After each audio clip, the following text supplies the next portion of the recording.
Welcome to Minerva academy. आपण बघतोय प्रश्नसंच आणि त्यामध्ये आजचा जो प्रश्नसंच आहे तो आहे प्रश्नसंच 10 आणि हा प्रश्नसंच आपण प्रत्येक प्रश्नसंचामध्ये आपण 10 प्रश्न बघतो। त्यामुळे आज आपले 100 प्रश्नसंच पूर्ण होतील।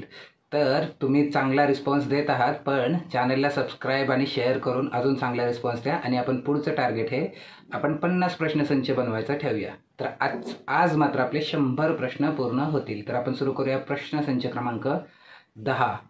तर प्रश्नसंच क्रमांक 10 मध्ये पहिला प्रश्न आहे तो आहे प्रश्न क्रमांक 91 आणि प्रश्न क्रमांक 91 काय आहे तर भारतीय राज्यघटनेतील संदर्भानुसार धर्मनिरपेक्ष राज्य म्हणजे आणि आपल्याला 4 पर्याय दिलेले आहेत। राज्य हे धार्मिकतेच्या विरुद्ध आहे, दुसरा हे राज्याला धर्म आहे, तिसरा हे राज्य हे अधार्मिक आहे आणि चौथं राज्याने कोणत्याही विशिष्ट धर्माला अग्रक्रमाने वागणूक देण्याचे टाळले आहे। आता ह्या प्रश्नामध्ये त्यांनी स्पेसिफिकली असं सांगितलेलं आहे की भारतीय राज्यघटनेतील संदर्भानुसार, कारण धर्मनिरपेक्षमध्ये धर्मनिरपेक्षतेची ही बरीच वैशिष्ट्ये आहेत। म्हणजे काही बाबतीत धर्मनिरपेक्ष म्हणजे धर्माला अजिबातच मान्यताच द्यायची नाही असं पण आहे, किंवा काही बाबतीत धर्मनिरपेक्ष म्हणजे सर्व धर्मांना समान वागणूक असं पण आहे। तर त्यामुळे धर्मनिरपेक्षमध्ये पण बरेच प्रकार आहेत, बरेच मॉडेल आहेत जगभरात। पण आपल्याला स्पेसिफिकली विचारलेलं आहे की भारतीय राज्यघटनेतील संदर्भानुसार धर्मनिरपेक्ष राज्य म्हणजे काय आहे। तर राज्य हे धार्मिकतेच्या विरुद्ध आहे। तर आपलं राज्य आता स्टेट, राज्य म्हणजे महाराष्ट्र वगैरे नाही तर स्टेट या शब्दाने जे आपलं कलम 13 आणि कलम 13 मध्ये जी व्याख्या आहे त्यानुसार स्टेट राज्य, तर हे राज्य हे धार्मिकतेच्या विरुद्ध आहे का। तर भारतात राज्य जी संकल्पना आहे ती काय धार्मिकतेच्या विरोधात नाही। आपल्याकडे धर्म स्वातंत्र्य आहे, त्यामुळे प्रत्येक व्यक्तीला पाहिजे त्या धर्माची उपासना करण्याचा अधिकार आहे, किंवा धर्माची उपासना ना करण्याचा पण अधिकार असतो। तर त्यामुळे आपण काय धार्मिकतेच्या विरोधात नाही आहे, त्यामुळे हे काय आपलं उत्तर येणार नाही। दुसरं की राज्याला धर्म आहे, हे तर धर्मनिरपेक्षतेच्याच विरोधात जात आहे, त्यामुळे हे पर्याय असायचा प्रश्नच नाहीये। म्हणजे जर समजा अंदाजे जरी झाला असतं तरी पण हे उत्तर द्यायलाच नको आहे कोणी की राज्याला धर्म आहे। राज्याला जर धर्म असेल तर ते धर्मनिरपेक्ष असू शकत नाही, त्यामुळे हे अंदाजे सुद्धा कोणी द्यायला नको आहे। आता तिसरं की राज्य हे अधार्मिक आहे। आता हे धर्मनिरपेक्षपणाची एक तरतूद आहे, पण आपल्याला आता बघायचं आहे की भारताच्या बाबतीत काय आहे। तर राज्य हे अधार्मिक आहे आणि चौथा पर्याय आहे की राज्याने कोणत्याही विशिष्ट धर्माला अग्रक्रमाने वागणूक देण्याचे टाळले आहे। तर आता भारताच्या बाबतीत जर बघितलं तर भारताच्या बाबतीत आपल्या संविधानाने कोणत्याही धर्माला अग्रक्रमाने वागणूक देण्याचं टाळलेलं आहे। त्यामुळे भारतामध्ये धर्मनिरपेक्षतेचा अर्थ हा कोणत्याही धर्माला अग्रक्रमाने वागणूक नाही यावरती आधारित आहे। त्यामुळे आपलं उत्तर काय येईल तर पर्याय क्रमांक 4 हे आपलं उत्तर येतं की राज्याने कोणत्याही धर्माला अग्रक्रमाने वागणूक दिलेली नाही। कोणताही धर्म हा संविधानाच्या नजरेत जास्त श्रेष्ठ किंवा जास्त उच्च दर्जाचा नाही आहे, हे आपलं संविधान सांगतं। त्यामुळे आपलं उत्तर काय तर धर्मनिरपेक्ष राज्य हे भारतीय संविधानाच्या संदर्भात काय आहे तर कोणत्याही धर्माला विशेष वागणूक नाही, कोणताही धर्म हा जास्त मोठा आहे इतर धर्मापेक्षा असं काही नाही आहे, हे आपली धर्मनिरपेक्षतेची कल्पना आहे। त्यानंतर आता आपण बघू पुढचा प्रश्न, प्रश्न क्रमांक 92। प्रश्न क्रमांक 92 आहे जर लोकशाहीचे मूल्यमापन केले तर खालील कोणते विधान किंवा विधाने लोकशाही व्यवस्थेला अनुसरून नाही ते ओळखा। आणि आपल्याला 4 विधानं दिलेली आहेत। पहिला आहे मुक्त आणि निष्पक्षपाती निवडणुका, दुसरा आहे व्यक्तीची प्रतिष्ठा, तिसरा आहे अल्पसंख्याकांचे शासन आणि चौथा आहे कायद्यासमोर समानता। आता हे प्रश्न, यामध्ये प्रश्न नेहमी नीट वाचायचा आहे आणि प्रश्नाचा अर्थ बघायचा आहे। आपल्याला काय आकलन होतंय ते नाही, प्रश्नाचा अर्थ बघायचा आणि पण तेच बघायचं आहे। तर प्रश्नाचा अर्थ बघायचा आहे। प्रश्नाचा अर्थ काय आहे तर लोकशाहीचे मूल्यमापन केले तर खालीलपैकी कोणती विधाने लोकशाही व्यवस्थेला अनुसरून नाहीत। म्हणजे आपल्याला काय पाहिजे की खालीलपैकी कुठले महत्त्वाचे आहेत किंवा चांगले आहेत हे नाही बघायचं आपल्याला, तर पाहिजे काय आपल्याला की लोकशाहीला अनुसरून आहेत किंवा नाहीत हे आपला आता निकष असला पाहिजे। त्यासाठी प्रश्न नीट वाचायचा आहे की चांगलं काय वाईट काय वगैरे याचा काही संबंध नाही, प्रश्नामध्ये काय विचारलेलं आहे। प्रश्न नीट वाचायचा अर्थ हाच असतो की प्रश्नात नेमकं काय विचारलेलं आहे। तर लोकशाही व्यवस्थेला अनुसरून कोणती गोष्ट नाही असं आपल्याला पाहिजे आहे. तर त्याचा संबंध आता लोकशाही व्यवस्थेशी पाहिजे आहे, हे आपल्याला लक्षात ठेवायचं आहे. आता पहिली जी गोष्ट आहे की मुक्त आणि निष्पक्षपाती निवडणुका हे लोकशाहीला गरजेच्या असतात का? तर लोकशाही यावरच टिकून आहे की निवडणुका या निष्पक्षपणे झाल्याच पाहिजेत, मुक्त वातावरणात झाल्याच पाहिजेत, यावरतीच लोकशाही टिकून असते. आणि जेव्हा केव्हा निवडणुकाविषयी संभ्रम किंवा गोंधळ होईल तर तेव्हा ती लोकशाहीसाठी घातक असतं. त्यामुळे लोकशाही व्यवस्था टिकूनच यावर आहे की सत्तेची खुली स्पर्धा ही असावी लागते आणि त्यालाच लोकशाही म्हणतात. सत्ता मिळवण्याचा सगळ्यांना समान अधिकार असला पाहिजे, हे लोकशाहीचं मूळ तत्व आहे. आणि त्यासाठी खुल्या, मुक्त आणि निष्पक्ष वातावरणातच निवडणुका झाल्या पाहिजे, दुसरा कुठलाही मार्ग नसतो. लोकशाहीसाठी ही सगळ्यात मूलभूत अट हीच आहे की लोकशाहीमध्ये सत्तेसाठीची स्पर्धा ही खुली असावी लागते आणि त्यासाठी ज्या निवडणुका आहेत ह्या नेहमी मुक्त, खुल्या आणि निष्पक्ष वातावरणातच झाल्या पाहिजेत. तर निवडणुका ह्या लोकशाहीचा मूळ गाभा आहे, त्यामुळे हे लोकशाहीला अनुसरून आहे. दुसरं आहे व्यक्तीची प्रतिष्ठा. आता व्यक्तीची प्रतिष्ठा ही महत्त्वाची आहे. आपल्या संविधानात त्यासाठी कलम पण दिलेली आहेत. आपलं कलम 21 हे व्यक्तीच्या प्रतिष्ठेचं मूळ उगमस्थान आहे. पण आता हे लोकशाहीचं तत्व आहे का नाही असा आपल्याला विचार करायचा आहे. म्हणजे आपल्या संविधानात तरतूद आहे किंवा नाही ह्याचा विचार नाही करायचा आहे. आपल्याला प्रश्न त्यांनी स्पेसिफिकली असं सांगितलं आहे की लोकशाहीला अनुसरून आहे किंवा नाही ते ओळखा.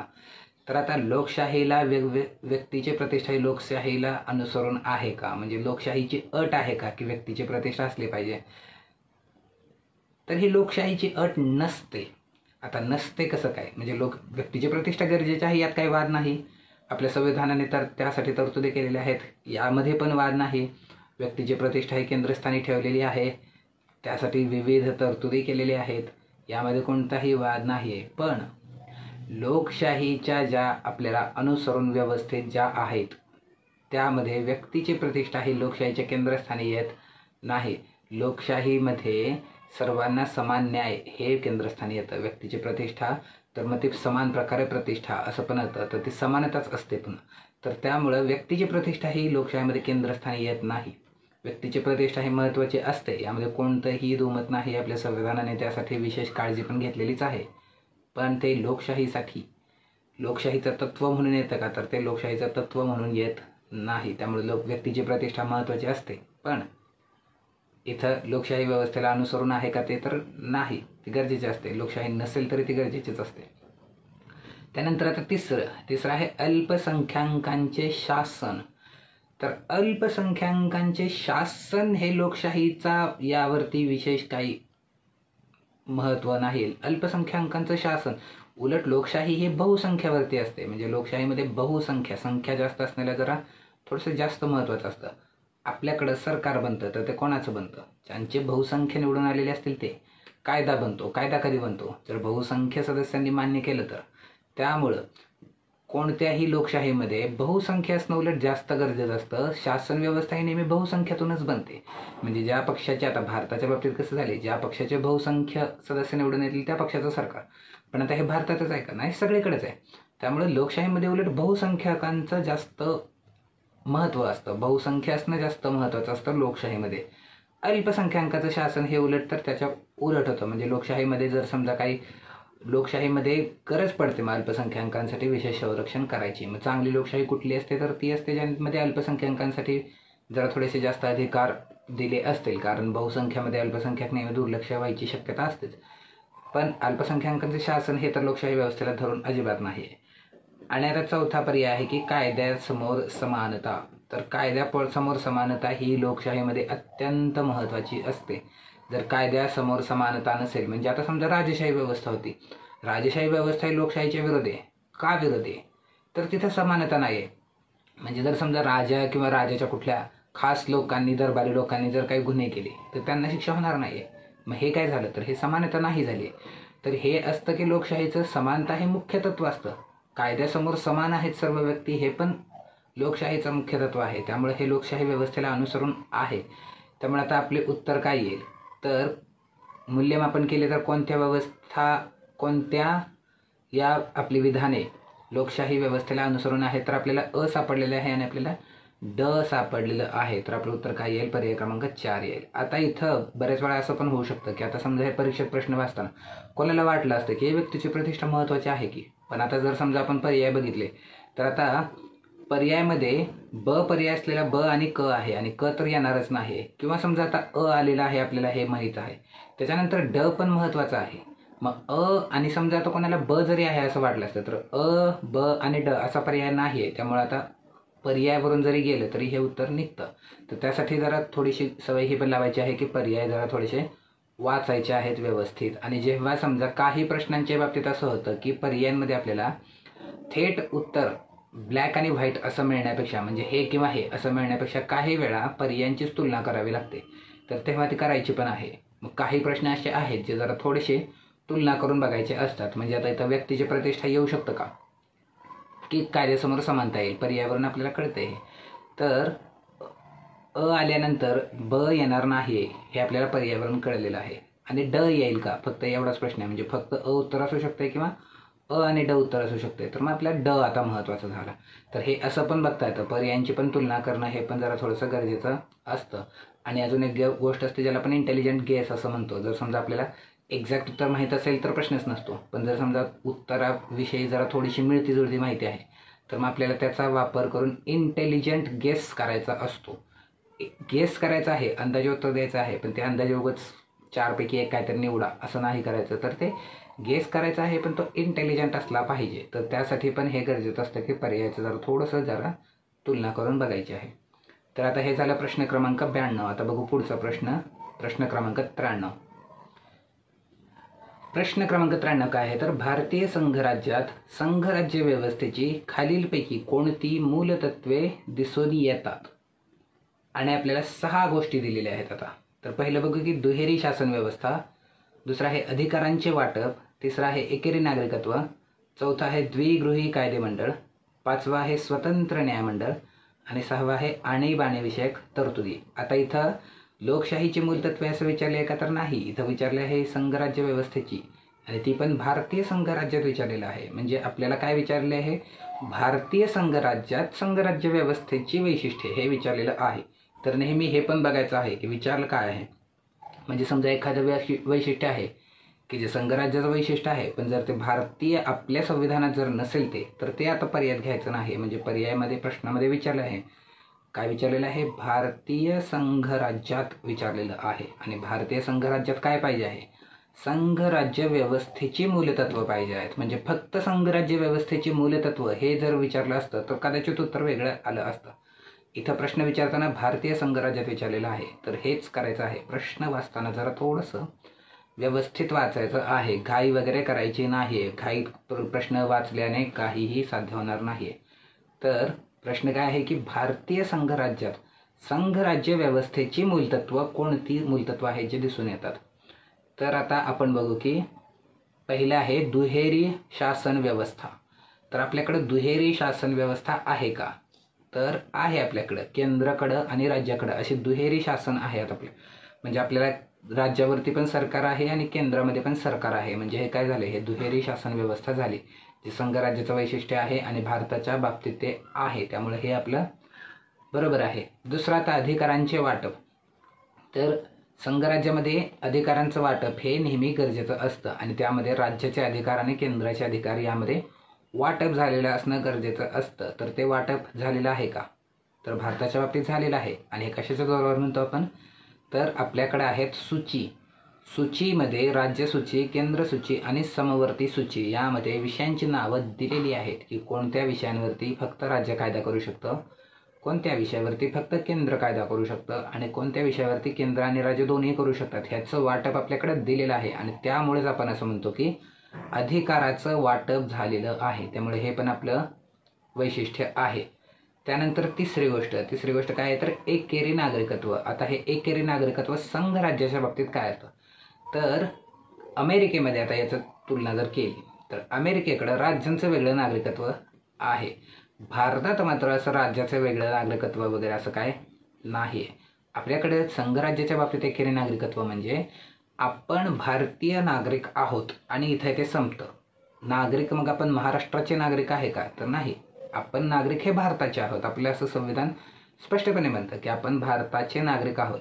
त्यामुळे कोणी महाराष्ट्राचं नागरिक नसतं, कर्नाटकचं नागरिक नसतं, गुजरातचं नागरिक नसतं.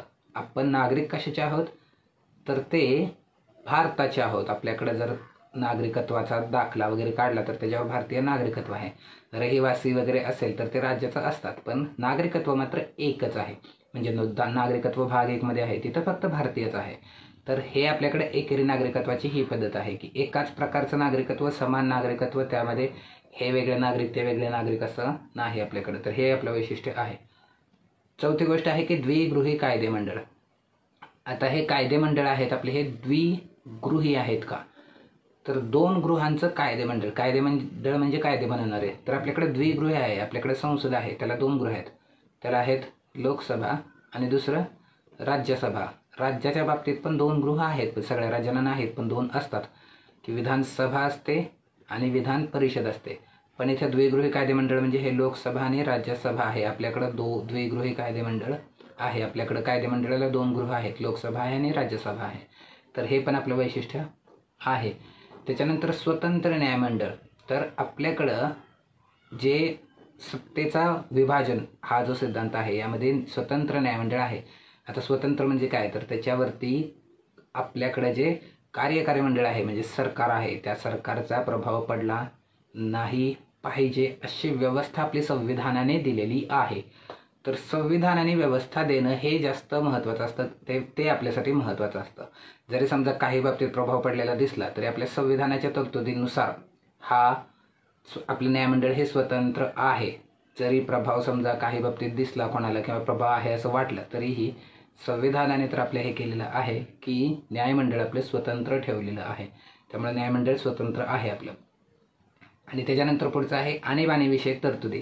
तर आपल्याकडे कलम 352, 356, 360 ही कलमं आहे जे आणीबाणीसाठीची आहेत. तर आणीबाणीची कलमं ही पण आपल्याकडं संविधानाचं वैशिष्ट्य आहे. त्यामुळं हे पण आपल्याला वैशिष्ट्य दिसलं आहे. तर आता कोणती मूलतत्व दिसून येतात हा प्रश्न होता आपल्याला. कोणती दिसून आली तर आपल्याला सगळेच्या सगळे दिसून आलेली आहेत. त्यामुळे आपलं उत्तर काय येईल तर वरील सर्व हे आपलं उत्तर येईल. आणि हे झालं आपलं प्रश्न क्रमांक 93. आता आपण बघू पुढचा प्रश्न, प्रश्न क्रमांक 94. प्रश्न क्रमांक 94 काय आहे तर भारताचे स्वातंत्र्य आणि अखंडता टिकवून ठेवण्यासाठी घटनाकारांनी संघ राज्यात आणि आपल्याला 4 उदाहरणं दिलेली आहेत. पहिलं आहे की केंद्राला अधिक अधिकार दिले आहेत. दुसरं आहे घटक राज्यांना अधिक अधिकार दिलेले आहेत.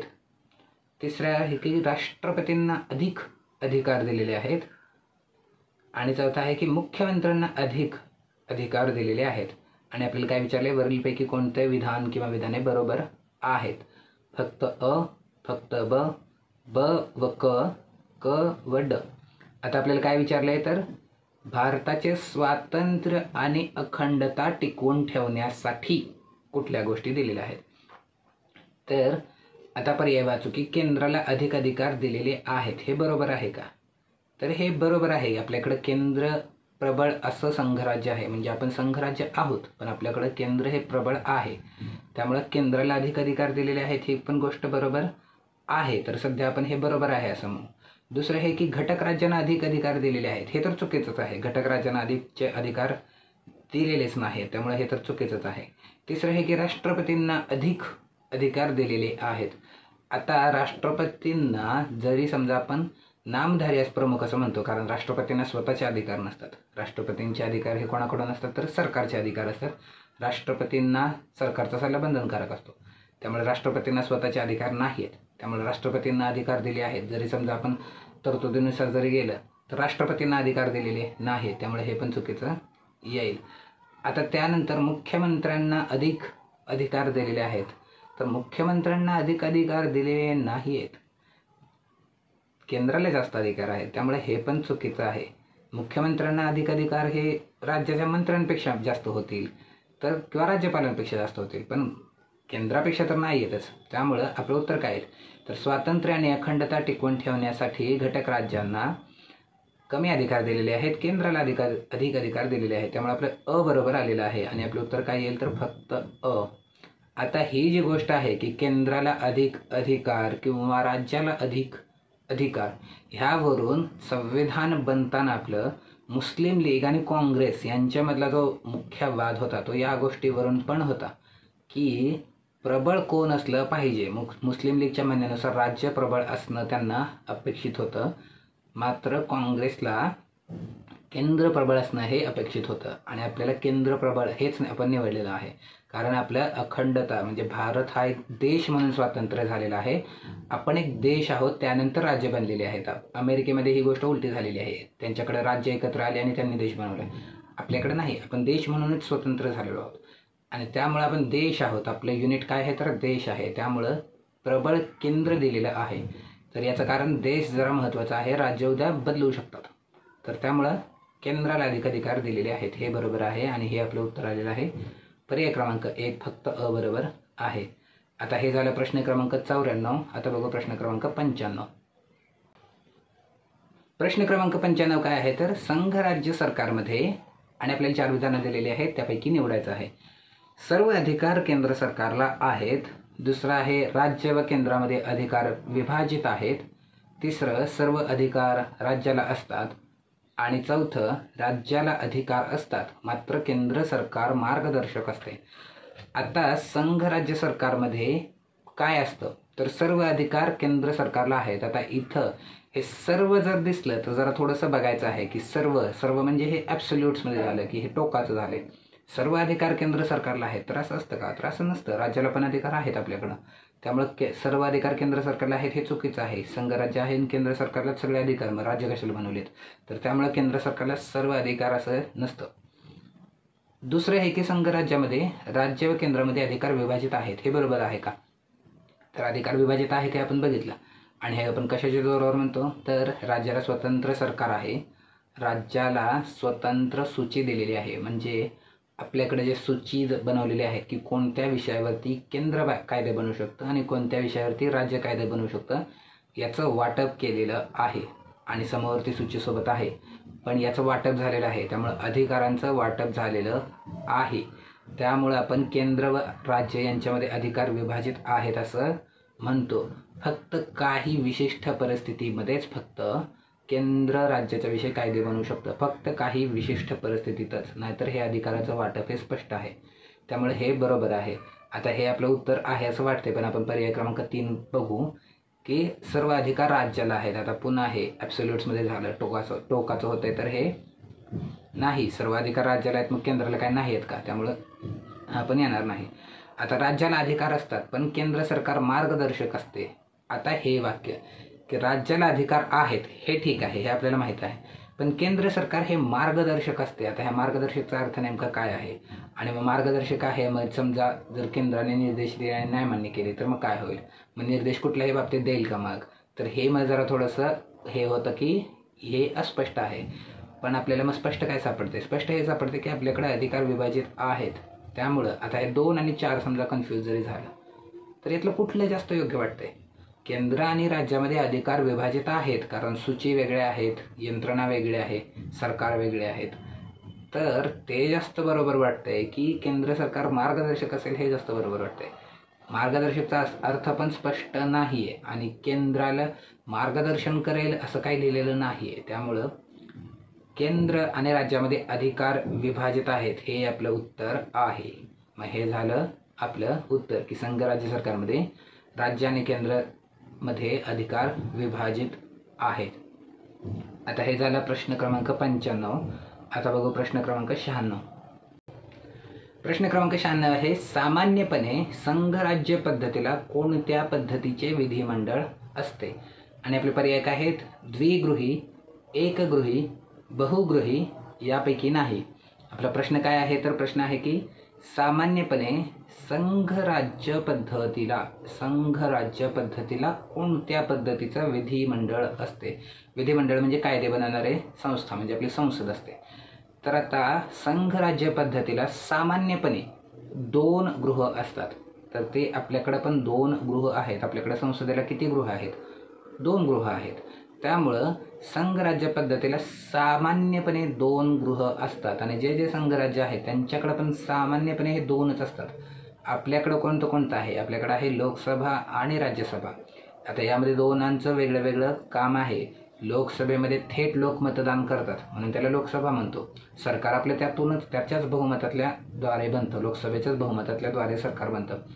राज्यसभेमध्ये मात्र राज्य हे त्यांचे प्रतिनिधी पाठवतात. तर त्यामुळं राज्यसभा आहे, पण हे पण एक गृह आहे.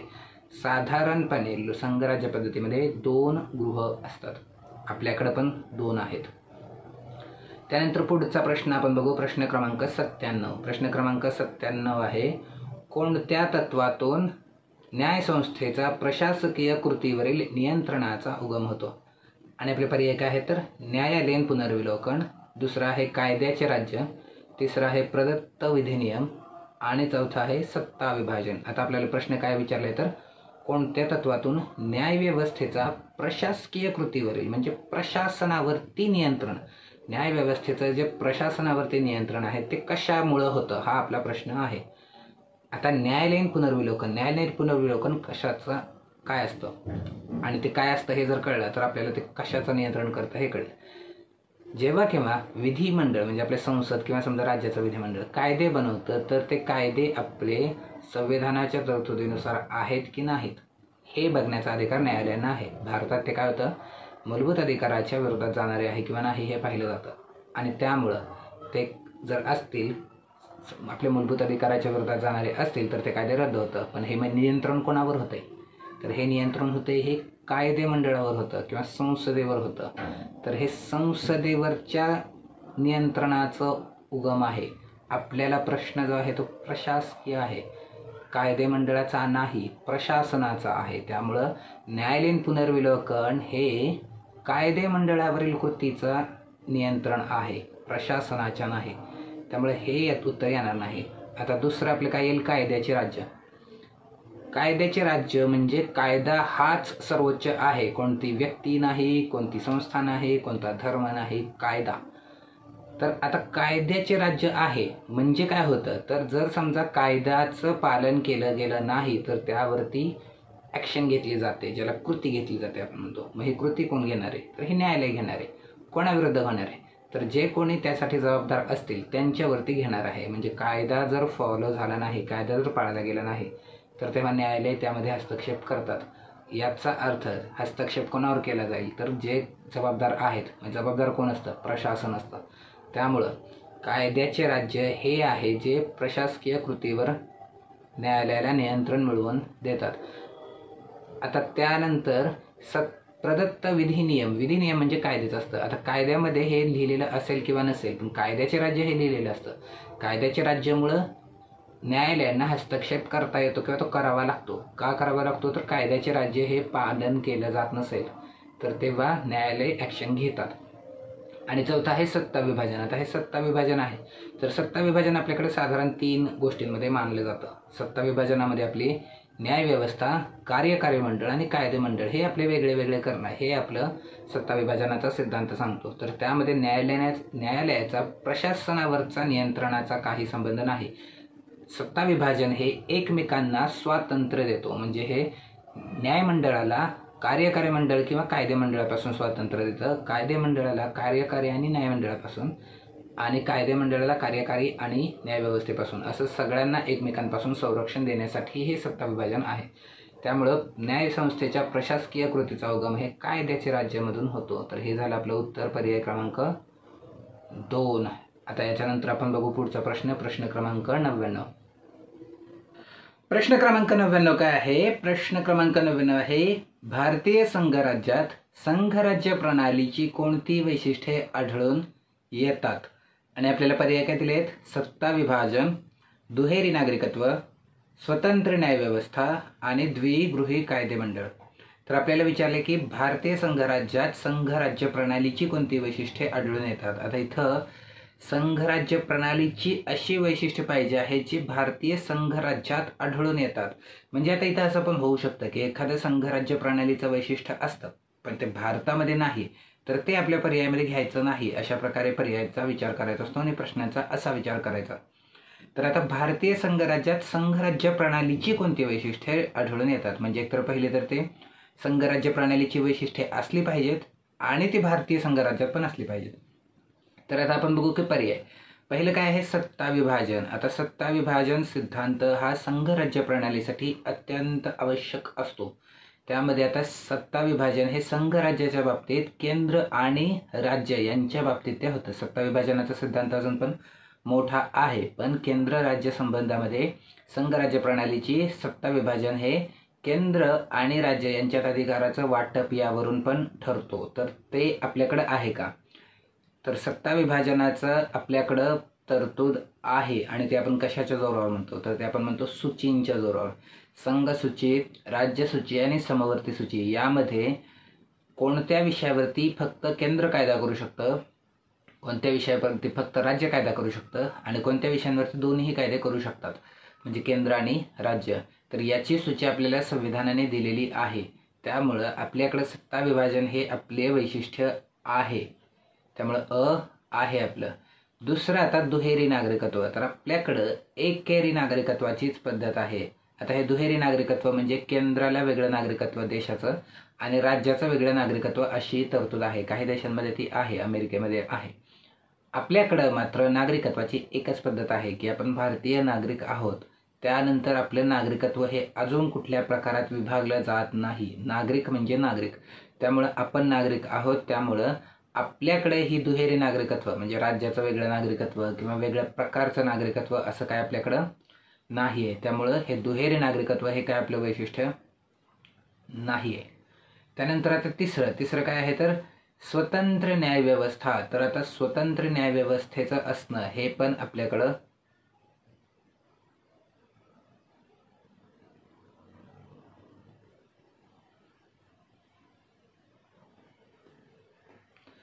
आहे की आपल्याकडं न्यायव्यवस्था ही स्वतंत्र आहे आणि सरकारच्या किंवा संसदेच्या हस्तक्षेपापासून ती स्वतंत्र आहे. त्यामुळे स्वतंत्र न्यायव्यवस्था हे आपलं वैशिष्ट्य आहे आणि ते आपल्याकडं पण दिसून येतच. आणि त्यानंतर आता चौथा आहे द्विगृही कायदेमंडळ. आता हे द्विगृही कायदेमंडळ ह्यामध्ये 2 गृह असतात. आपल्याकडं पण 2 गृह आहेत, ज्याला आपण संसद म्हणतो. त्याला 2 गृह आहेत, लोकसभा आणि राज्यसभा. तर हे द्विगृही कायदेमंडळ हे आपल्याकडं पण दिसून येतं. त्यामुळं आपलं हे द्विगृही कायदेमंडळ हे पण आपलं वैशिष्ट्य आहे. तर आता आपल्याला कोणते कोणते बरोबर सापडलेले आहेत? तर आपल्याला अ बरोबर सापडलेला आहे, क बरोबर सापडलेला आहे आणि ड बरोबर सापडलेला आहे. तर आपला अ, क आणि ड असा बरोबर असलेला पर्याय आहे पर्याय क्रमांक 3. आणि प्रश्न क्रमांक 100. प्रश्न क्रमांक 100 आहे, अध्यक्षीय पद्धतीमध्ये अध्यक्ष हा विधिमंडळास जबाबदार असतो. दुसरा आहे, संसदीय पद्धतीत राज्याचा प्रमुख हा राजा देखील असू शकतो. तिसरा आहे, अध्यक्षीय पद्धतीत अध्यक्ष हा शासन प्रमुख आहे. आणि चौथा आहे, भारतातील संसदीय पद्धतीत राष्ट्रपती हा वास्तविक शासन प्रमुख आहे. आणि आपल्याला विचारले वरीलपैकी कोणती विधान किंवा विधाने बरोबर आहेत हे आपल्याला विचारलेलं आहे. तर आता आपण एक एक विधानं बघू आणि ते बरोबर आहेत की चुकीचं आहेत हे बघू. तर पहिलं काय आहे तर अध्यक्षीय पद्धतीमध्ये अध्यक्ष हा विधिमंडळास जबाबदार असतो. तर आता अध्यक्षीय पद्धत ही आपल्याकडं नाही आहे, आपल्याकडं संसदीय आहे. अध्यक्षीय पद्धतीमध्ये अमेरिका त्याचं उदाहरण आहे की अमेरिकेमध्ये लोक जेव्हा मतदान करतात ते थेट राष्ट्राध्यक्ष निवडण्यासाठीच मतदान करतात आणि त्यामुळं अमेरिकेची पद्धत आहे लोकशाहीची ती अध्यक्षीय लोकशाही आहे. आपली मात्र संसदीय आहे. हा प्रश्न आहे हा अध्यक्षीय हे पर्याय अध्यक्षीयच्या बाबतचा आहे, तो आपल्याला लागवणार नाही.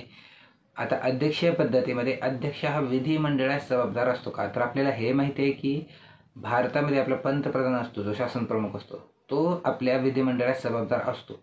पण अध्यक्षीय पद्धतीमध्ये अध्यक्ष हा विधिमंडळाला जबाबदार नसतो.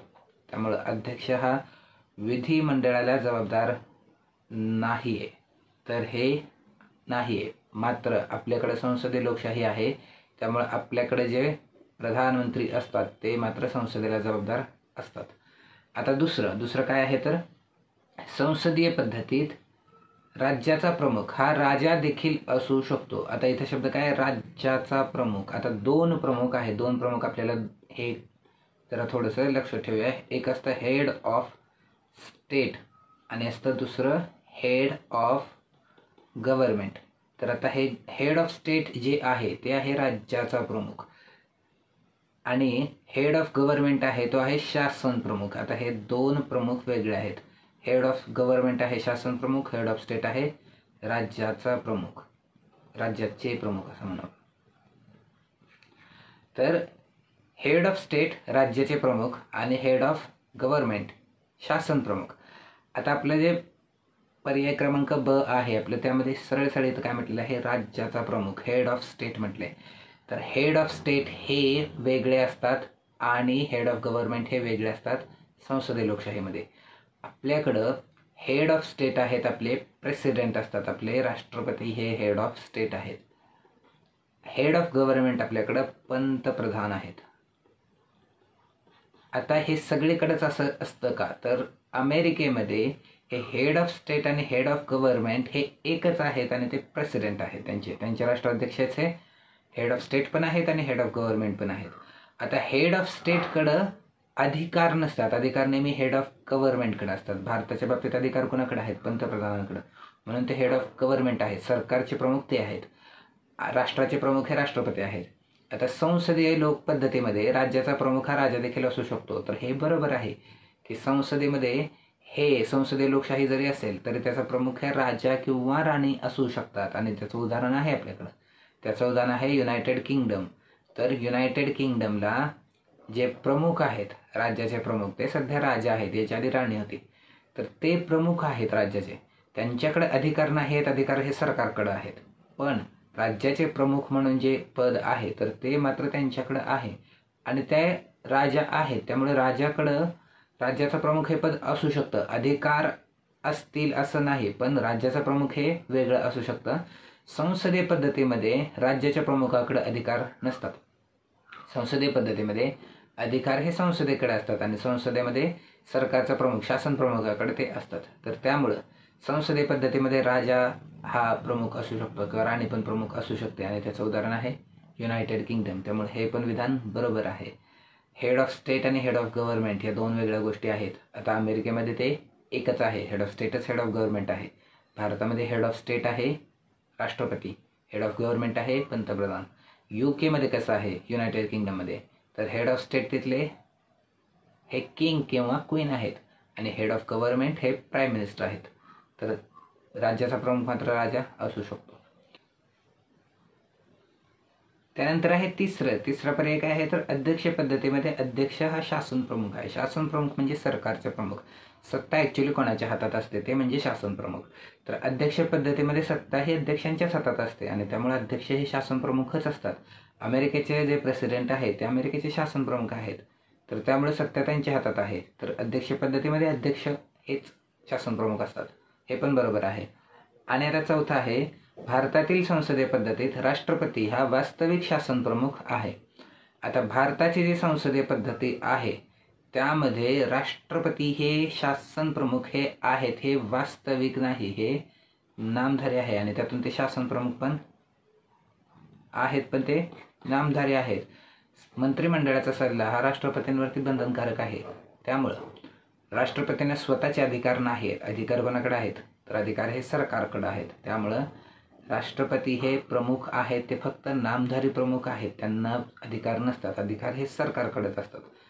त्यामुळं आपल्याकडे एक गोष्ट आपण ही पण बघितली असेल की विरोधी पक्षनेते वगैरे जेव्हा टीका करतात तर ते राष्ट्रपतींवरती करत नाही. राष्ट्रपतींच्या नावाने जरी कायदा निघालेला असेल, कायदा बनवण्यामध्ये राष्ट्रपतींची सही असते, पण तरी समजा आता जे कोणी विरोधी पक्षनेते आहेत, समजा राहुल गांधी आहेत, राहुल गांधी कधी प्रेसिडेंटवरती आरोप करत नाहीत आपल्या, कारण प्रेसिडेंटची सही जरी असली तरी कायदा हा सरकार बनवतं किंवा कुठले नियम किंवा काही जे काही करायचं असेल तर ते सरकार बनवतं.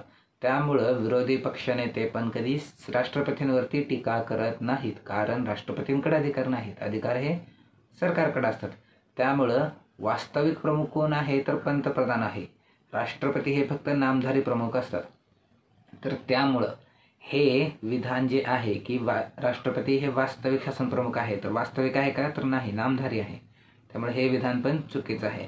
आपल्याला काय बघायचं होतं, तर आपल्याला बघायचं होतं बरोबर. आता कुठले कुठले बरोबर सापडलेले आहेत आपल्याला, विधान ब बरोबर सापडलेलं आहे आणि विधान क बरोबर सापडलेलं आहे. त्यामुळे आपलं उत्तर काय येईल, तर पर्याय क्रमांक 4 ब आणि क हे आपलं उत्तर येईल. आणि हा झाला आपला प्रश्न 100वा आपले 10 प्रश्नसंच बनलेले आहेत. आता आपण पुढचं जे टार्गेट ठेवलेलं आहे ते जरा थोडंसं मोठं ठेवलं आहे की 50 प्रश्नसंच आपल्याला बनवायचे आहेत. आता 50 प्रश्नसंच हे काय आपलं अंतिम ध्येय नसेल. त्याच्यानंतर आता जर तुम्ही जर समजा रिस्पॉन्स चांगला दिला आणि त्यानंतर जर समजा जास्त प्रश्नसंच बनवू असं जर आपलं ठरलं तर आपण जास्तीचे प्रश्नसंच पण बनवू. पण आपलं 50चं पुढचं टार्गेट आहे. तर आपण 50चं टार्गेट हिट करू. पण तुम्ही पण चॅनलला सबस्क्राईब आणि व्हिडिओ शेअर करा.